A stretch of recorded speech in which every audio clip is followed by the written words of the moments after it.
Ayah, sarapan udah siap nih ya. Sambil nunggu ayah kita lihat berita dulu. Beneran nih, Aziz Gagap mundur dari OVJ. Kenapa ya? Yah, lama banget sih ayah. Putus lagi. Siapa ini? Nangis lagi. Aziz Gagap. Oh, Aziz Gagap keluar dari OVJ, ada di rumah mama. Barulah sekarang. Barulah.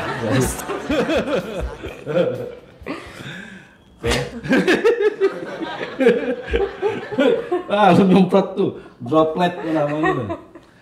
Bukanlah. Assalamualaikum warahmatullahi wabarakatuh. Halo Seekers, apa kabar semua? Ketemu kita di ngobrol sambil sarapan. Hari ini kita sarapan lagi, ngobrol-ngobrol lagi. Ih, mama kesini nih. Udahnya. Sarapan apa kita hari ini? Kita bahas sarapannya dulu. Nah, Seekers ini namanya lontong. Lopis. Nah, lopis ini makanan sehat. Itu juga itu apa, Mas? Aduh, sampai nangis. Ini namanya jongkong. Di Cibinong ini banyak. Oh, kayak bubur sumsum. Iya, kayak bubur sumsum. Ini memang kayak bubur sumsum.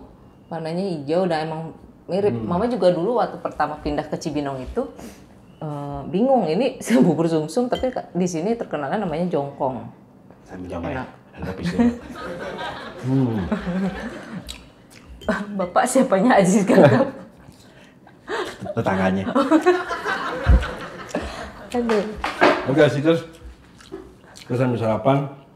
Makanya kita mau bahas soal kemundurannya Aziz Gagap dari OVJ. Semua pasti udah tahu kan, beritanya udah rame itu. Dia alasannya kan pengen ketenangan. Ketenangan. Sebagai tetangga hidup. tahu. Om Anom kenal tapi nggak kenal dekat karena Om dulu kan ngedit Awas Ada Sule. Editornya dulu Om Anom, jadi pernah ngedit yang ada bintang tamunya Aziz Gagap. Kalau bisa gile, Sule. Ya, Bang, ayo buruan masuk, Bang. Ngapain? Buru-buru. Gua mau ganti tanda tangan. Ya udah, ayo. Mau kemana lo? Masuk. Sono. Mana tuh itu orang? Jadi sedikit banyak kenal sama Aziz Gagap. Jadi kita bahas ini. Tapi mama juga pernah tuh nulis buat. Oh iya. Jadi mama kan kerjanya sebagai penulis skenario ya. Jadi dulu mama pernah waktu itu mama pernah bantuin nulis Awas Ada Sule juga gitu. Pernah dulu ditelepon. Jadi kan Aziz Gagap ini memang komedian tergolong inilah ya, papan atas yang full jadwalnya itu full banget. Jadi ketika dia ngasih jadwal bisa kapanannya kemakan lagi. Sabar ya. Jadi pas waktu dia bilang oke untuk ikut bintang tamu ini, mama langsung ditelepon harus dalam satu malam itu harus bikin skenario buat Aziz Gagap itu. Jadi kita pernah kerjasama lah. Pertanyaannya, apakah bener gitu loh, maksudnya masuk akal nggak sih dia alasannya dengan cuman pengen ketenangan, meninggalkan hingar-bingar kepopuleran dia kan, dunia entertainment lah yang menghasilkan dia duitnya banyak loh, maksudnya stripping, OVJ. Ya. Kenapa? Apa bener dia mau mundur karena itu? Ya masuk akal juga sih kalau menurut mama kan, karena kan mungkin kalau dilihat ya sebagai yang kita lihat kayak artis, selebritis lah kan, mungkin kita ngelihatnya tuh di depannya aja kan enak, wah selebritis enak, uangnya banyak gini. Cuman kan di balik itu mereka juga banyak tekanan gitu kan, banyak mungkin dia bosen ya kan, bisa capek juga kerja yang stripping, karena kita ngalamin juga kan kerja stripping gitu kan. Ya mungkin di sinilah di satu titik dia sekarang mungkin secara finansial udah kuat kan. Itu kayaknya Aziz. Udah secara finansial dia udah kuat, terus punya tabungan lah berarti gitu kan. pasti kan dia memutuskan ini juga Pasti pertimbangannya banyak pastinya. Gitu. Berarti menurut Mama masuk akal, bisa aja. Masuk akal lah. Karena Mama Apalagi kan ngalamin. mungkin sekarang dia keluarnya positif kan. Yang kita lihat di berita. Positif apa? Positif corona.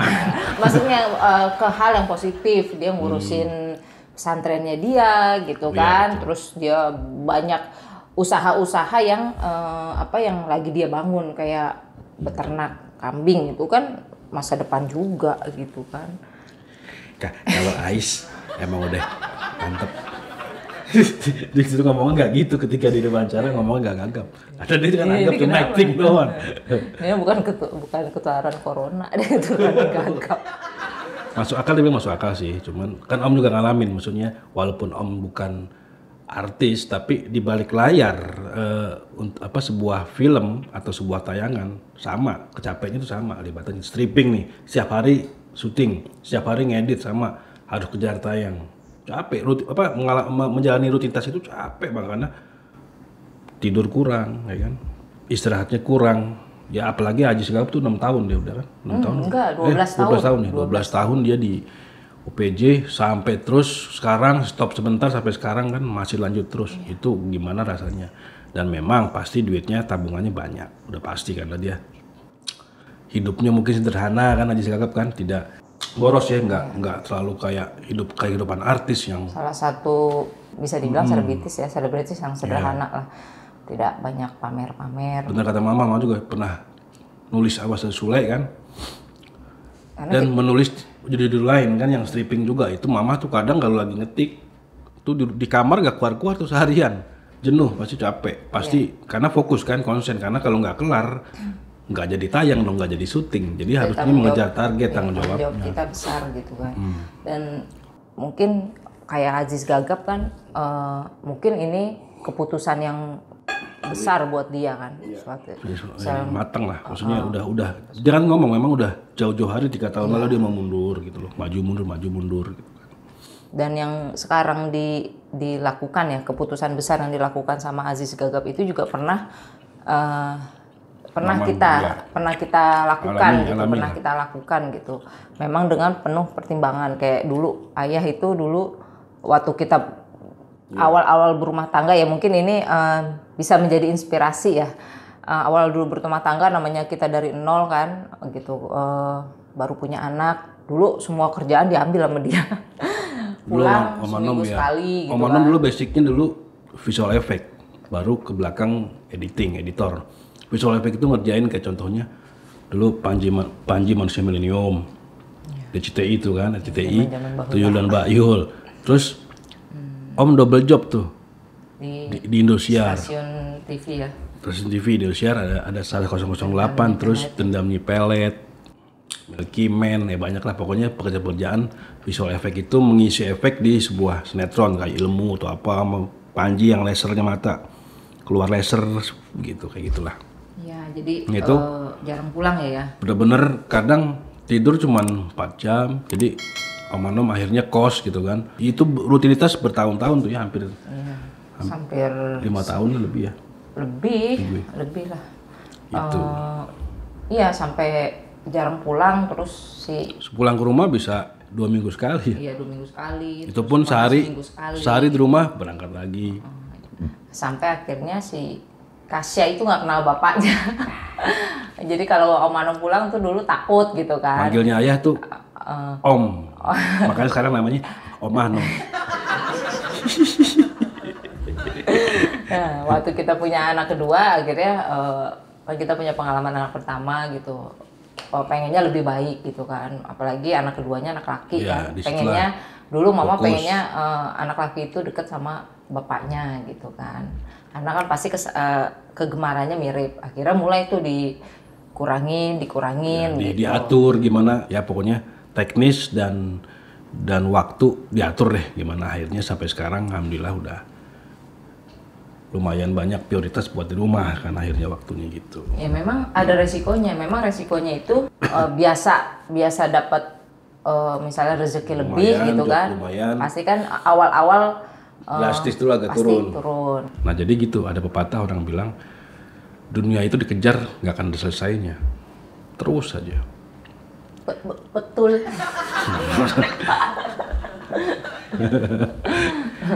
Sekarang Mama. Iya karena Mama juga pernah, Mama juga akhir-akhir baru-baru ini Mama ngambil keputusan besar, yaitu agak lagi break dulu nih dari kerjaan Mama gitu kan.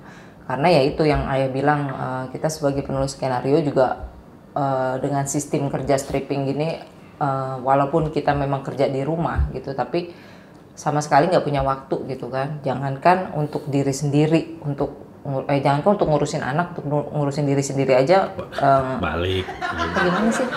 Iya, jangankan ngurusin anak, untuk ngurusin diri sendiri aja kan susah. kadang-kadang sulit gitu. Untuk keluar kamar aja itu Mama nulis naskah itu satu episode berapa jam tuh? jadi kan kita zaman stripping gini sehari itu kita harus setor satu naskah kan. Jadi kalau Mama biasanya dari abis nganterin Ale itu langsung mulai ngetik sampai malam ya. Jadi kadang-kadang posisi 12 Mama jam lebih itu ya. posisi Mama ngetik begitu sampai Ayah pulang kerja tuh masih begitu, masih nggak berubah gitu kan. Nah, berjalannya waktu, anak udah besar, kegiatannya udah banyak, Mama merasa aduh kayaknya sayang ya kalau meninggalkan kegiatan anak-anak gitu kan, yang Ayah bilang kalau Tidak melihat mereka tumbuh kembangnya itu kita nggak ngikutin. iya nggak ngelihat. Jadi ya Mama memutuskan untuk break dulu sebentar. Mungkin kalau kerjaan yang kayak FTV itu masih diambil lah gitu, karena kan dia putus nggak. Tapi lagi pada break semua gara-gara corona. Iya, dan sekarang akhirnya break semua gitu. Syuting juga break ya. Kita. Waktu itu juga Mama pertimbangannya besar kan, kita misalnya kalau secara finansial dengan stripping kita setiap hari dapat uang lah, dapat rezeki kita tiap hari gitu kan, ngetik wah semangat gitu kan, uang. Cuman mikir-mikir anak itu kan tabungan kita juga gitu kan. Kalau ketika nanti, kalau Mama sih takutnya nanti menyesal ya, itu gagal. kan belakangan gitu kan. Dan anak yang sudah terbentuk itu tidak akan, misalnya dia terbentuk wah main HP mulu. Inilah peran orang tua untuk mendidik. Nah kalau misalnya mamanya sibuk, ayahnya sibuk gitu kan,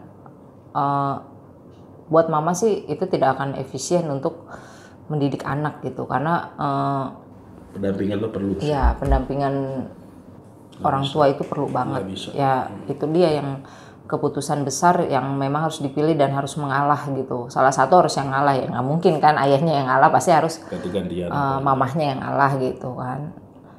Gitu. Nah mungkin ini juga kenapa Aziz Gagap mengambil keputusan, dia kan banyak yang bertanya ya, Masa sayang iya banget sih, masa iya sih, lu kan sukses, terkenal, masa lu meninggalin penghasilan yang udah besar yang setiap hari seharusnya dia dapat kan dari syuting-syuting, tiba-tiba sekarang kan pasti dia yang ada harus mengeluarkan uang kan pasti kan, karena dia lagi membangun usaha, mengeluarkan uang. Punya Tapi kan pesantren, punya banyak kepala yang harus dia pikirin gitu kan, mereka banyak hidupkan orang gitu kan, tapi kenapa mundur gitu kan, aneh juga sih.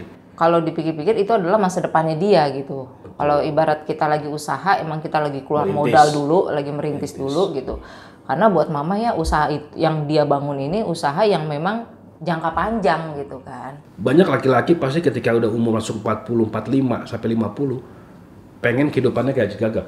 Kenapa? Dia tenang, hidup di kampung, punya ternak, apalagi ya di situ ada pesantren kan. Itu pasti indah. Om Mano menghayal itu indah. Cuman memang harus ada perhitungan dan modal pengetahuan yang bagus. Karena kan melihara kambing kalau nggak ada punya pengetahuan khusus pasti banyak gagal itu, entah jadi mati kan. Terus kita ngitung juga beternak itu harus banyak yang setiap bulan harus ada dijual gitu kan untuk pemasukan. Nah itu kita harus banyak pengetahuannya, kayak jualnya kemana, itu sih. Cuman kalau untuk ketenangan hidup itu pasti impian semua orang, termasuk Om Anom, termasuk ayah. Yang Mama baca sih gini, salutnya dengan Aziz Gagap adalah dia membuka pesantren secara gratis ya, makanya kan Om Anom dan juga. Tujuannya itu bagus, yaitu dia ingin mendidik para santrinya itu untuk kelak akan punya keahlian juga ya, kayak usaha. Nah mungkin dari situlah jadi gini loh, kalau kita sekolah ya udah disekolahin gratis kan, pasti mereka kan yang merawat kambing-kambingnya, merawat tanaman-tanamannya. Dia bahkan secara matematika sih dia tidak membayar karyawan untuk mengurus kan gitu. Cuman memang dia hanya memikirkan jadi timbal balik dia cuma mikirin makannya gimana, berapa orang itu dihitung sehari-harinya gitu. Keuntungannya juga nanti mungkin dibagi tidak seperti gaji ya, tapi buat kebutuhan Gus Andri itu juga. Karena ini kan juga impian dari orang tuanya, almarhum orang tuanya kayaknya ya. Dia itu maksudnya bisa membangun pesantren gitu. Nah sekarang Bapak tujuannya apa? Kalau Ais Ais pengen hidup tenang, damai, ngurus-ngurusin hewan. Karena Ais kan temenan sama kambing. Jadi gitu mungkin Sikers terjawab ya, maksudnya ketenangan, kedamaian itu nggak bisa dibayar dengan uang, keikhlasan gitu loh. Yang bisa merasakan ya dirinya sendiri. Tapi dia juga punya strategi. Ayah tahu dia kan membangun YouTube baru kan. Maksudnya di situ akhirnya dengan dia buka channel YouTube baru langsung viewernya banyak, subscribernya banyak. Itu kalau berjalan kan menghasilkan juga. Dia memang nggak plek ketiplek secara OVJ. Dia mundur, tapi secara dia berkreativitas, berseni tidak mundur mah. Dia dengan membangun di channel dia sendiri itu. Ternyata memang masuk akal untuk Aziz Gagap kenapa dia mundur dari OVJ. Jawabannya itu. Top Markoto. Gitu ya. Sekarang Om aja masuk OVJ bagaimana ya? Bercanda. Oke, Asikers, gitu aja. Semoga kita bincang-bincang kita ini di pagi kita ini sambil sarapan menjadi informasi juga buat kalian semua. Oke, sampai ketemu lagi di video Om Anom berikutnya di acara ngobran. Oke, Asikers, sampai ketemu lagi di video-video Om Anom berikutnya di acara ngobran, ngobrol sambil sarapan. Sarapan lagi ya. Putus lagi. Nah, nangis lagi. Putus lagi. Awas kesel. Nangis lagi. Ini namanya Om Anom Gagap. Barulah sekarang